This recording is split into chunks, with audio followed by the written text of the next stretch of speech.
Immediately I was in the spirit, and behold, a throne set in heaven, and one sat on the throne.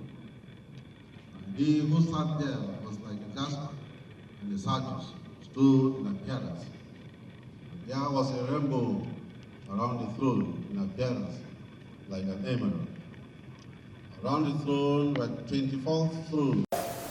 And he really served God, and he was faithful, and he served the country also with his heart.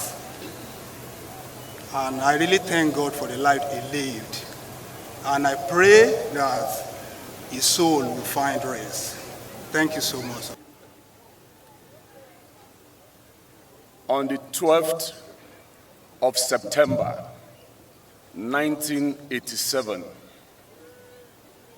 then Officer Cadet Taoreed Lagbaja and 199 of us assembled for training as members of the 39th Regular Course.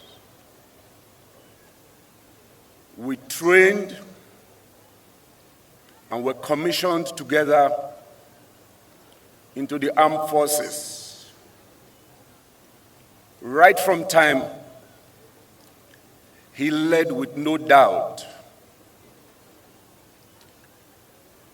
He was first and foremost an operational commander. Little wonder that while commands in the services are sometimes difficult to come by, he had the privilege of being the only person, if my memory serves me right, to have commanded a battalion at 2 different times. He commanded brigades at 2 different times. He was a general officer commanding at 2 different times. He was primed for the operation that he led, through which, even though they say soldiers don't die, his memories may fade away. The only way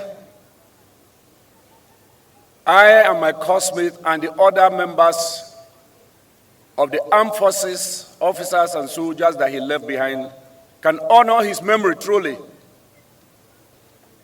is to continue what he believed in. He believed in the indivisibility of Nigeria.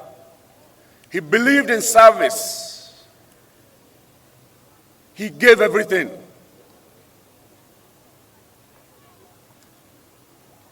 At the risk of sounding immodest, I don't know if we gave him enough.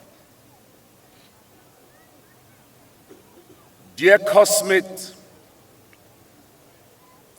dear friend, dear boss, sleep until we meet again.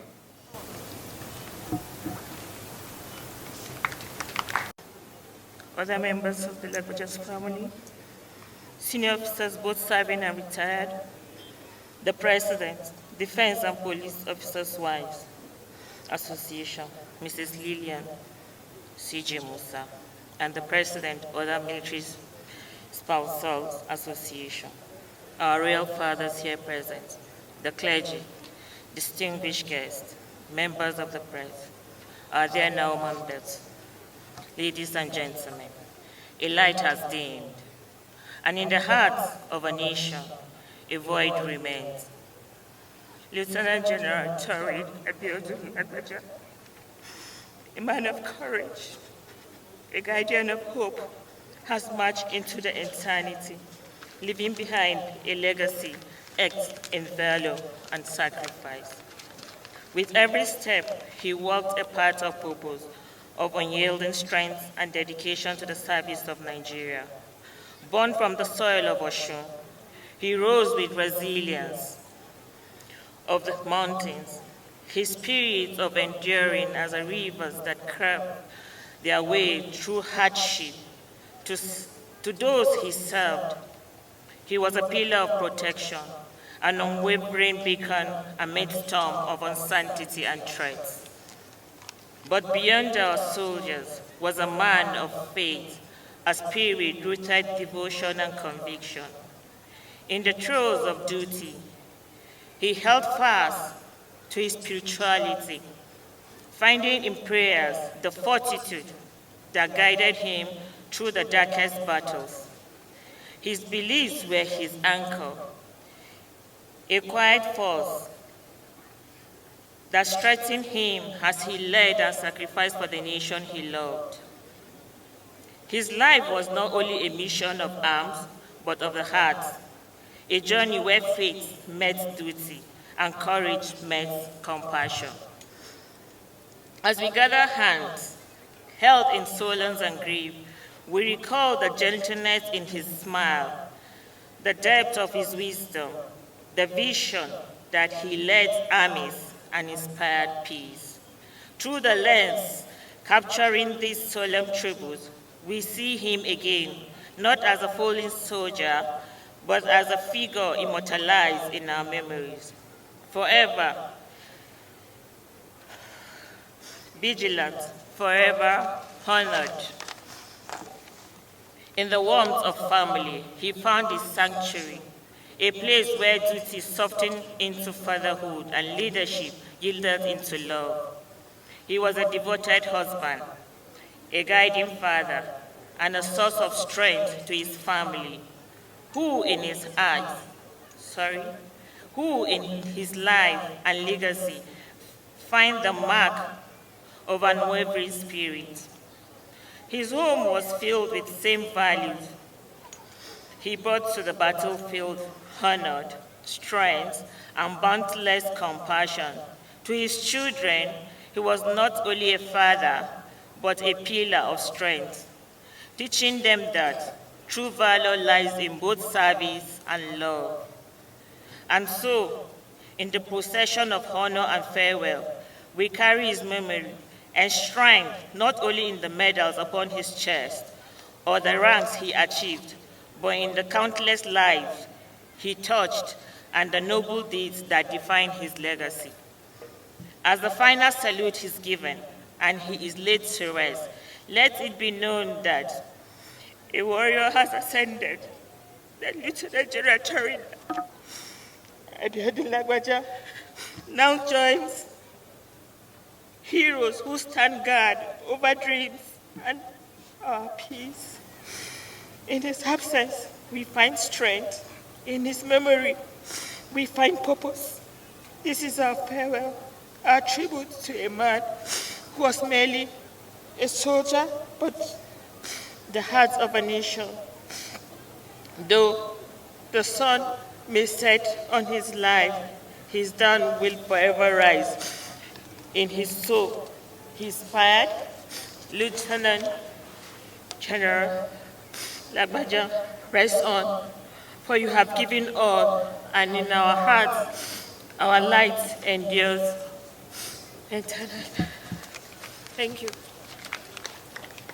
Here, like they say, my name is Tade Adekunle, Global President of St. Charles Old Boys Association, St. Charles Grammar School, Osogbo, with his stanza chairman, Tunde, Honorable Kolade, and Gasali. I will read a poem written by one of the current students of St. Charles Grammar School, Osogbo, in honor of late Chairman Lieutenant General Taoreed Lagbaja.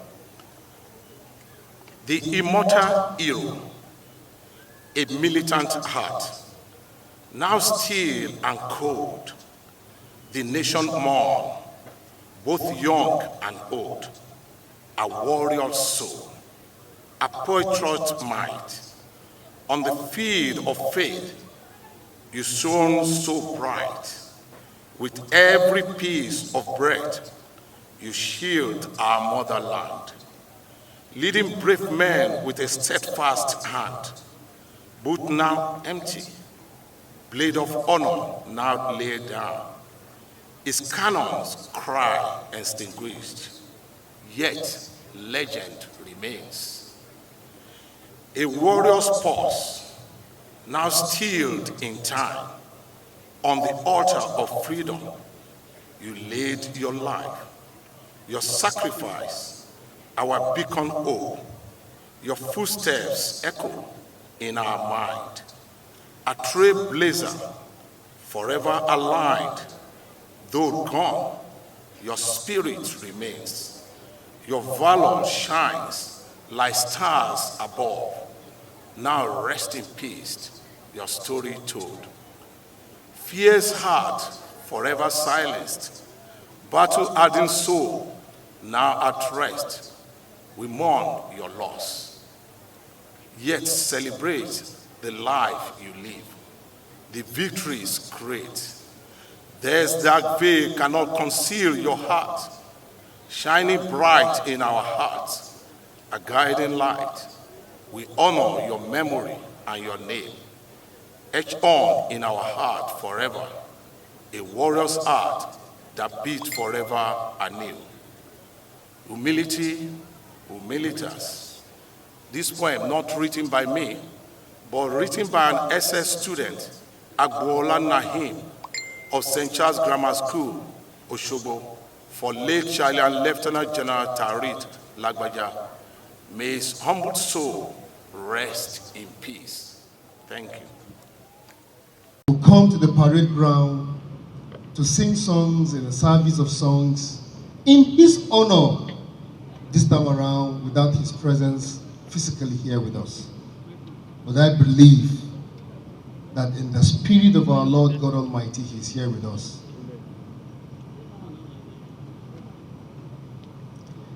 And if you go through the testimonies of where he served,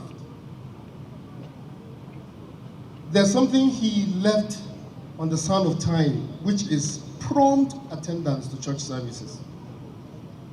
If he would not be in service, you will know, because you will not start service without him in church. So if you start Sunday service and he as a commander is not in that service, then know that he will not be coming. Probably he's been taken out to a duty out or something to do out. But he is prompt in service. I know that the very Reverend UN Audu will bear witness to that in the experience in Maiduguri in Borno. Sometimes he comes 15 minutes at a time and he sits in the front seat alone. Testimony is the same while he was in 82 Division, when Lieutenant Colonel Reverend Usman was his vicar. He shared the same testimony. And so we thank God for his life as a church. And we pray that God Almighty will continue to comfort the family and comfort the entire church, comfort the Nigerian Army, the armed forces, and the Nigerian Federation at large. Now, the humility. I will take my lesson from the book of 1 Thessalonians chapter 4, verses 13 and 14. The text will be taken from 1 Thessalonians chapter 4, verses 13 and 14, and the passage reads, and I quote, "Brothers and sisters, we do not want you to be uninformed about those who sleep in death, so that you may not grieve like the rest of mankind. For we who have no hope, for we believe that Jesus died and rose again."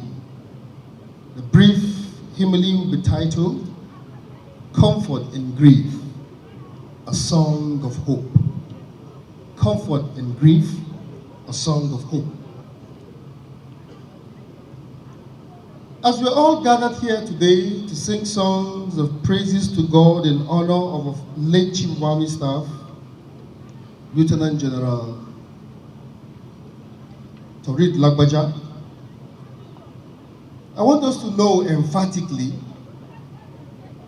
that since death in itself is inevitable for mankind, then grief is okay. there's no harm in men expressing their grief if we lose someone or we lost someone. Because grief in itself is an expression of love. Jesus, in the book of John chapter 11, verse 35, he wept when he lost a friend. And so what more of those of us who are more than friends to him? And so to grieve is not a sign of weakness. To grieve is not a sign of hopelessness. The only distinction in the manner in which we grieve is that we would not grieve as people that have no hope of the resurrection of life. And this resurrection of life comes through the death and resurrection of Jesus Christ, who had conquered death for us, as found in the stories, in the testimonies of scriptures. I also want us to know that as we take comfort while we are grieving and we sing songs of hope, we should know that our comfort comes from God and God alone. Men would come with words to try comforting us. Men would come with words to try encourage us. I'm speaking this particularly to the family, but I want you to know that the ultimate comforter is God himself, who comforts us through the Holy Spirit. 2 Corinthians chapter 1 verses 3 and 4 says, "Praise be to the God and Father of our Lord Jesus Christ, the Father of compassion and the God of all comfort, who comforts us in all our troubles, so that we can comfort those in any trouble with the comfort that we ourselves have received from God." So when God sees that we are grieving, he provides us with comfort. And the intention of God's comfort to us is that we will draw strength and become source of comfort to those who will grieve in the future. Furthermore, as we grieve at this moment and seek comfort from God, and even as we sing songs of praise unto him this evening in honor of our late Chihuahua staff, I want us to know that in death of a believer, there is the gift of eternal life. While we think it is dead, in this death is eternal life. John chapter 14 verse 1 to 3 says, "Do not let your heart be troubled. You believe in God, believe also in me. In my Father's house are many mansions. I will come and take you to be with me." May I let us know that while we call this death to our Father is a new life. And this life is a life that is abundant and a life that has no regret. A life where there's no weeping, no gnashing of teeth. There is a life where all the labor that he toiled here on earth will be taken away from his shoulders. Those days he spent in the bushes of Nigeria trying to protect this country. The moments where he found himself under the rains and the sun and escaping the arrows of the enemy by bullets. Those days where sickness had gripped him or whatever thing may come as in form of trouble. Now, in this eternal life, all these are gone. And everything is made new by our Lord Jesus Christ.